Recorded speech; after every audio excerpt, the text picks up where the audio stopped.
좋은 새벽에 나오시느라고 수고 많으셨습니다. 반갑습니다. 함께 읽은 이 말씀을 중심으로 시간 잠깐 훈련부 은혜 나누도록 하겠습니다. 여러분께서 잘 아시는 이 말씀은요, 마태복음의 마지막 말씀입니다. 마태복음의 결론이라고 할 수 있겠죠. 마지막 문장, 마지막 말씀이죠.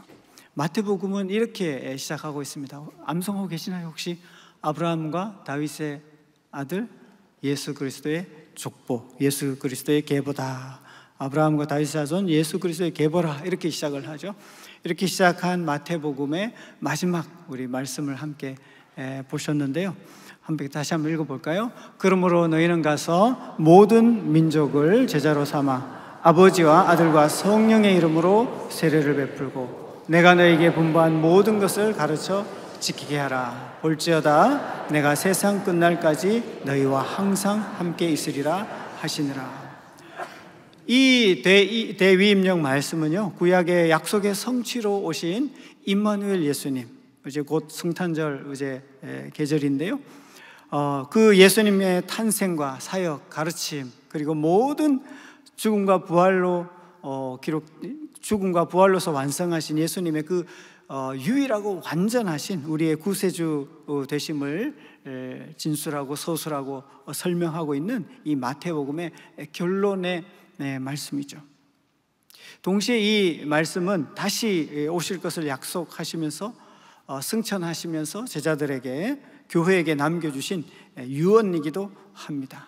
이 대위임령 말씀의 주동사는 뭡니까? 제자를 삼으라.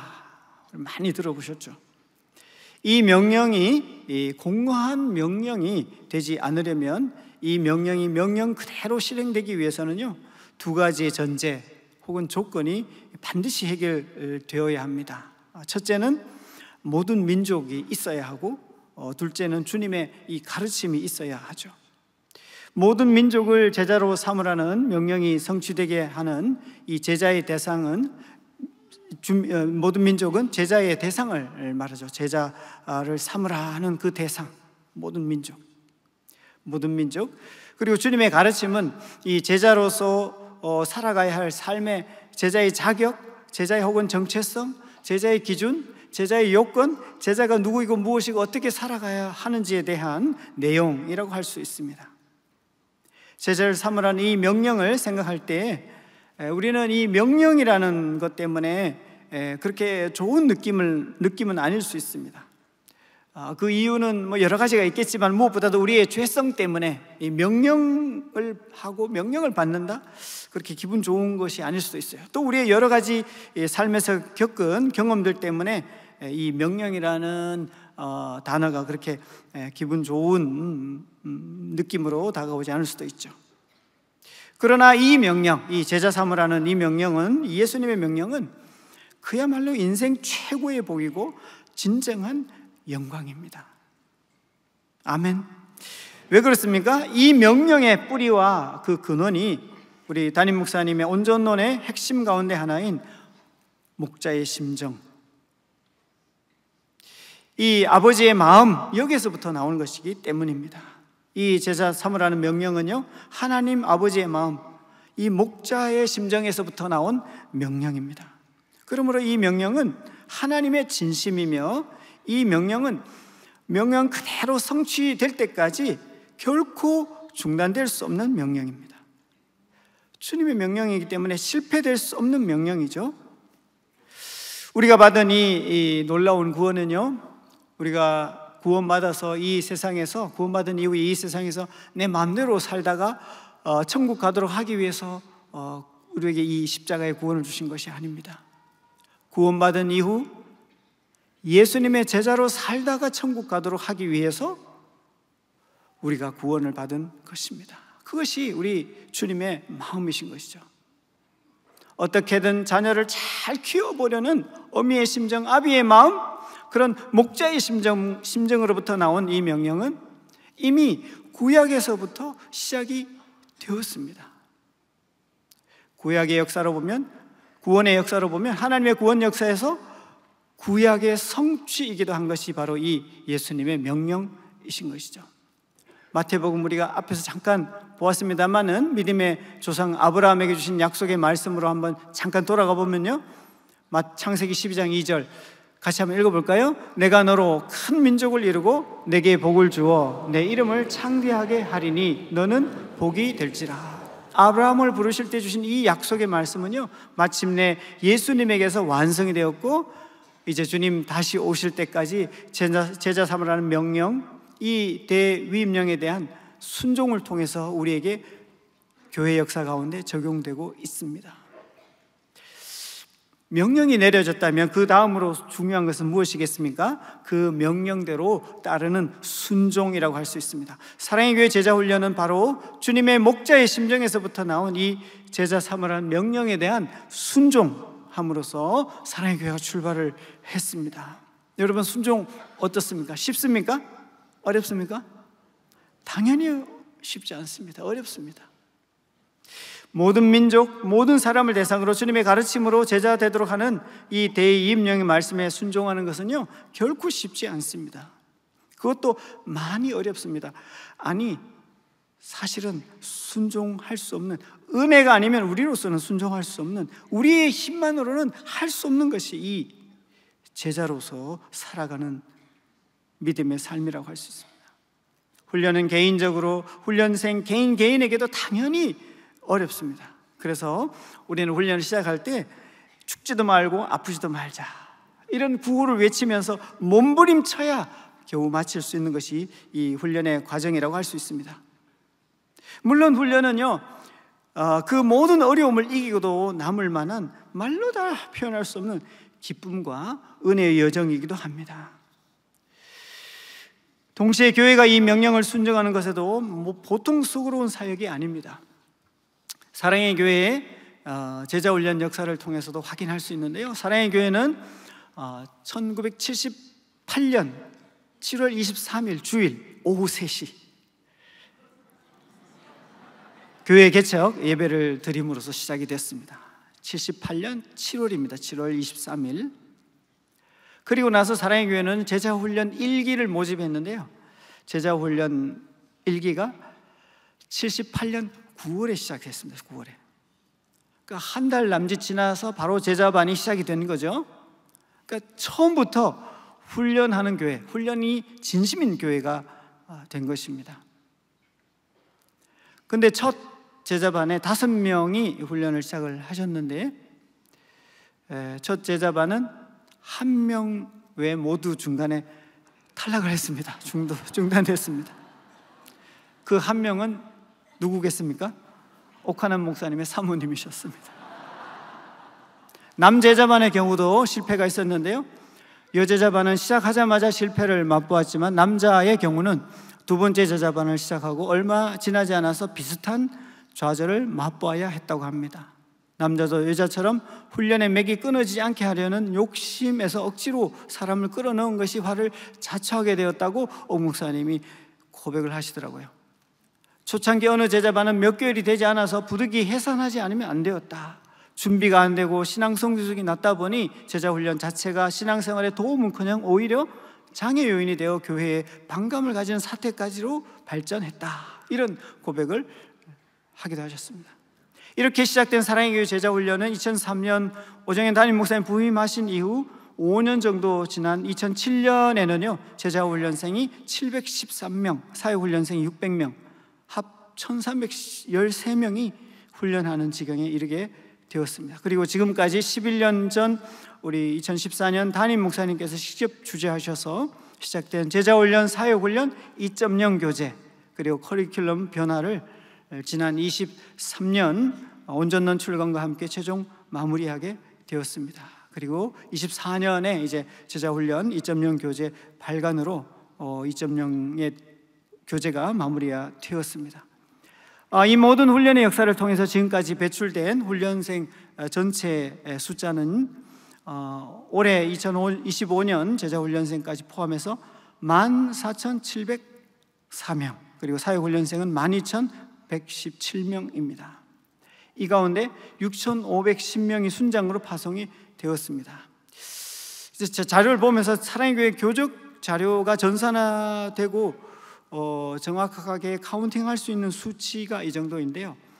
이보다 그 초기에는 좀 이렇게 자료들이 약간은 정확하게 되지 않은 부분도 있어요. 훨씬 더 많은 분들이 또 훈련하고 또 순장으로 파송되기도 했다는 것을 확인해 볼 수 있습니다.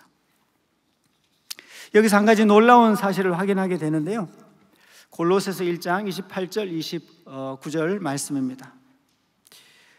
우리가 그를 전파하여 각 사람을 권하고 모든 지혜로 각 사람을 가르침은 각 사람을 그리스도 안에서 완전한 자로 세우려 함이니 이를 위하여 나도 내 속에서 능력으로 역사하시는 이의 역사를 따라 힘을 다하여 수고하노라.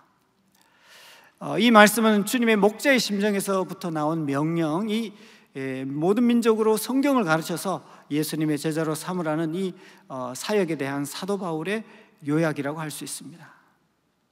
제자 훈련의 마그나 카르타 대헌장이라고 할 수 있는 말씀인데요, 바로 이 말씀 그대로 주님께서는 사랑의 교회가 세워지도록 은혜를 주셨다고 믿습니다.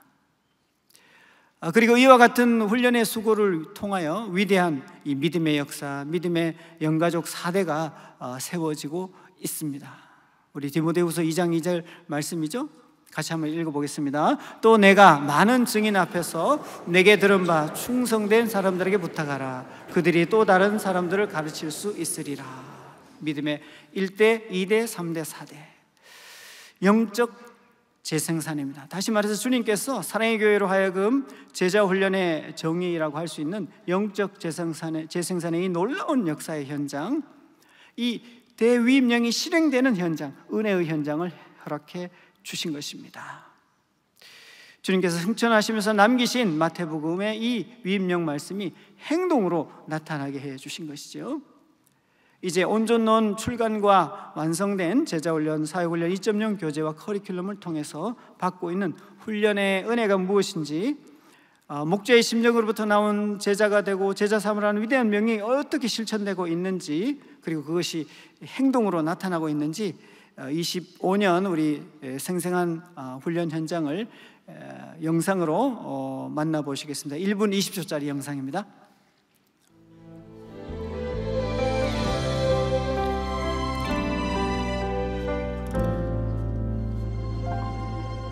내가 누려왔던 모든 것들이,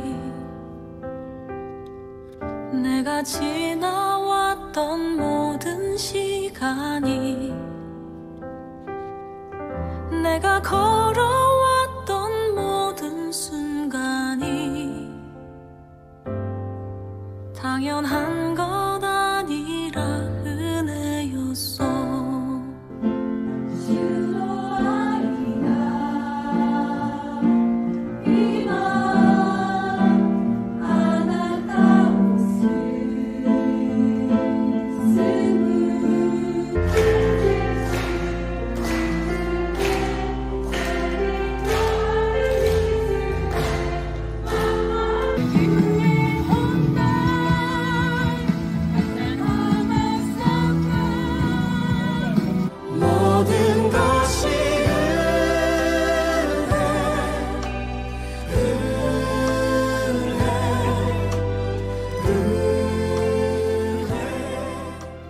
네, 제자반 사역반 우리 올해 498명이 이제 수료 다음 주 하게 되는데요. 우리 성도님들 많이 나오셔서 축하해 주시고 축복해 주시길 바라고요. 제자로 빚어지기 위해서 수백 수천의 그 현장들, 사진들, 자료들이 있지만 이렇게 짧게 한번 담아 보았고요. 마지막으로 영적 재생산의 증인 한 분을 제가 간략히 소개하고 싶습니다. 제가 섬기는 교구에 1992년에 순장으로 파송 받으신 분이 계세요. 지금까지 순장하고 계시는데요, 36년째. 이 순장님의 비전은 자기 다락방에 오는 순원을 모두 순장으로 파송하는 것이라고 합니다. 파송하기 위해서는 제자훈련을 반드시 받게 해야 되죠. 이렇게 순원이 훈련받고 순장으로 파송되고 또 순원이 훈련받고 순장으로 파송되고 이렇게 이어지는 제자훈련의 영적 재생산 세대가 몇 세대든지 다 헤아리지 못하겠다고 합니다. 이렇게 가슴 뛰게 하는 훈련의 은혜를 우리 498명의 훈련생을 대표해서 대신해서 두 분의 훈련생 제자반 윤성미 집사님, 사역반 우은봉 집사님이 차례로 간증해 주시겠습니다. 모든 영광을 하나님께 올려드립니다.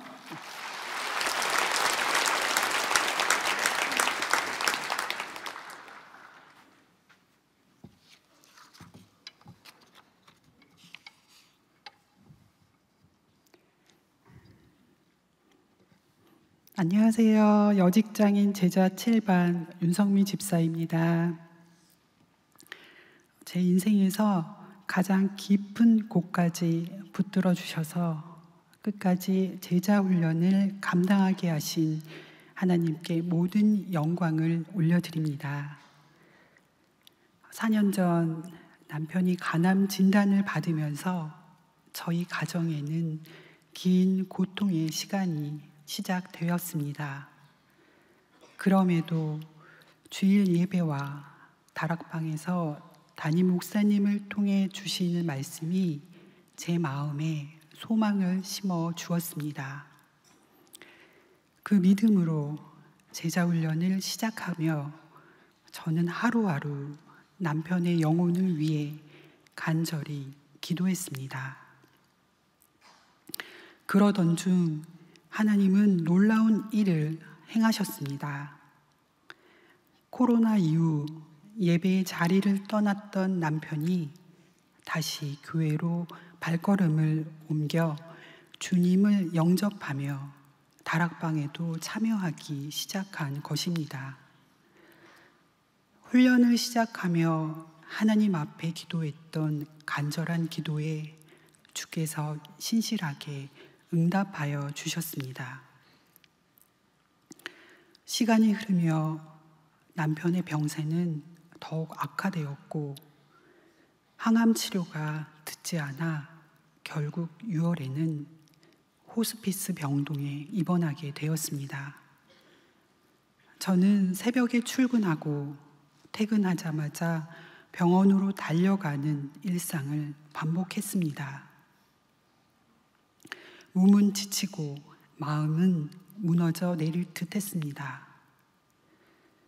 그때 저를 붙들어준 것은 제자훈련 공동체의 사랑과 기도였습니다. 훈련생들은 바쁜 일정 중에도 병원까지 찾아와 함께 울며 기도해 주었고, 다락방, 안전봉사팀, 호스피스 팀은 릴레이 금식과 중보 기도로 저희 가정을 품어 주었습니다. 흘러넘치는 기도의 울타리 안에서 저는 남편을 끝까지 믿음으로 돌볼 힘을 얻을 수 있었습니다.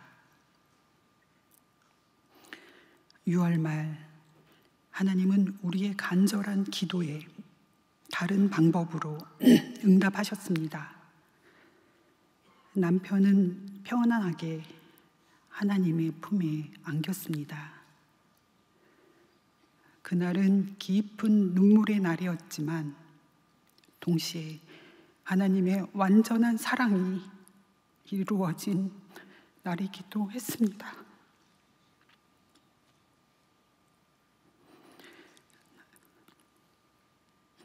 남편이 주님을 영접한 믿음 안에서 이제 저는 고통 없는 천국 소망 속에 떠났다는 사실은 지금도 제게 큰 위로가 됩니다. 그래서 저는 여전히 감사할 수 있습니다. 남편이 장례를 치른 지 단 2주 만에 하나님은 제자훈련 일정 가운데 포함되어 있는 태국 치앙마이 단기 선교의 자리로 저를 부르셨습니다. 많은 분들이 지금은 쉬어야 하지 않겠냐고 말했지만 하나님은 오히려 선교지에서 제 마음을 어루만지시고 새로운 힘과 사명을 주셨습니다. 그곳에서 저는 분명히 보았습니다. 하나님은 여전히 일하고 계신다. 그리고 또한 그 일에 부르심을 받았다. 이번 제자훈련은 단순한 교육이 아니었습니다. 고난 가운데서도 흔들리지 않고 하나님께 순종하는 법을 삶으로 배우는 과정이었습니다. 공동체의 사랑과 기도는 제 믿음을 붙들었고, 하나님은 모든 시간을 통해 제 삶을 다시 세우셨습니다. 그래서 이제 저는 왜 이런 고난이 내게 일어났을까를 묻지 않습니다. 제 기도는 이렇게 바뀌었습니다.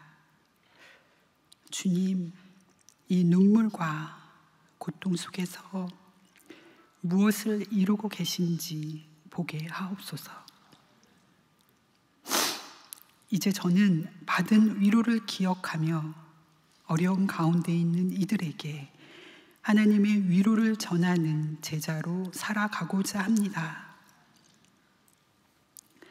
제자훈련 일정을 지켜낼 수 있도록 붙들어 주신 하나님께 모든 감사드리며, 인생의 가장 어려운 터널을 지내는 동안 제 손을 놓지 않았던 사랑의 교회 영가족 공동체의 사랑과 기도에 진심으로 감사드립니다.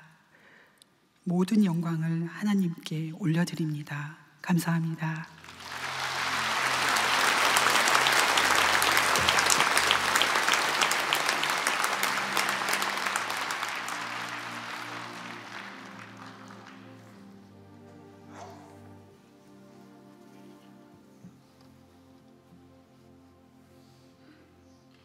안녕하세요.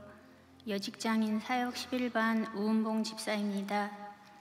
지금까지 모든 훈련을 감당할 수 있도록 붙들어 주신 하나님께 먼저 영광을 올려드립니다. 저는 선천성 심장 질환을 가지고 있습니다. 평생 건강이 제게는 부담이었고 무엇을 시작하는 것이 늘 두려웠습니다.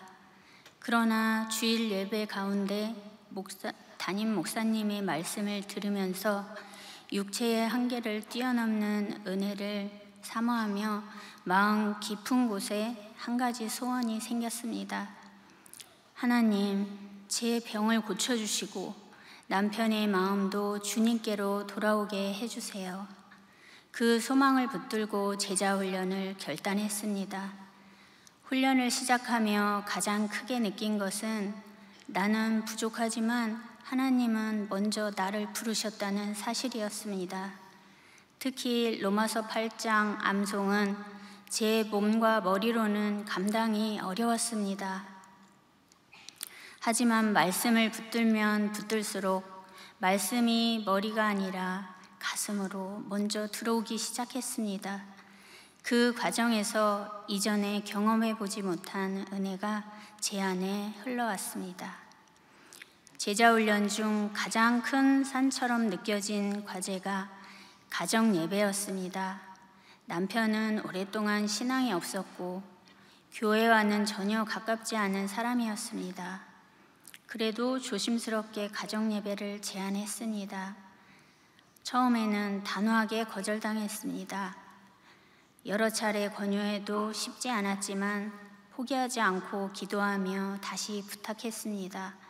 그러던 어느 날 남편은 드디어 마음을 열고 함께 가정 예배를 드리게 되었습니다. 그때 드린 첫 가정 예배는 제 마음에 평생 잊히지 않는 은혜의 자리였습니다. 계속된 예배를 통해 남편의 마음이 조금씩 변했고 마침내 8월 스스로 교회에 발을 내딛는 놀라운 일이 일어났습니다. 남편은 새가족반을 수료하고 지금은 다락방에서 나눔의 기쁨과 은혜를 풍성히 누리고 있습니다. 제자훈련과 사역훈련의 가정예배 과제를 통해 남편의 마음을 여시고 주님께로 이끄신 하나님께 모든 영광을 올려드립니다. 남편에게 임한 은혜는 딸에게도 자연스럽게 번져갔습니다. 직장 생활로 항상 피곤해하던 딸에게 주일 공동체 활동은 큰 부담이었습니다. 회사 다니기도 힘든데 주말 모임은 무리예요. 늘 이렇게 말하던 딸이었습니다. 그런데 아빠의 변화된 모습을 보며 딸의 생각이 조금씩 바뀌기 시작했습니다. 아빠가 은혜 받고 달라지는 모습을 보면서 딸도 나도 한번 해볼까? 라는 마음을 품게 된 것입니다. 지금은 대청부에 참여하며 소그룹 모임까지 나가고 있습니다. 딸의 표정이 밝아지고 말투가 부드러워지고 삶의 리듬 속에 예배가 자리 잡는 모습을 보면서 하나님께서 저희 가정을 한 사람 한 사람 붙들고 계심을 깊이 느꼈습니다. 건강 때문에 제자 훈련도 망설였던 저였지만 훈련 기간 동안 하나님은 제 몸과 마음을 온전히 붙들어 주셨습니다. 훈련을 마무리하고 돌아보니 변화된 것은 저뿐만이 아니라 가정 전체였습니다. 이 사실을 깨닫는 순간 그동안의 모든 은혜가 한 장면처럼 스쳐 지나갔습니다. 주님은 훈련 내내 제 마음에 이렇게 말씀하셨습니다. 네가 할 수 있어서가 아니라 내가 너를 쓰고 싶어서 부른 것이다. 저는 여전히 약하고 부족합니다. 그러나 그 약함 속에서 하나님은 훈련을 통해 놀라운 은혜와 기쁨을 주셨습니다. 앞으로도 주님의 손을 붙잡고 순종하며 걸어가겠습니다. 모든 영광을 하나님께 올려드립니다. 감사합니다.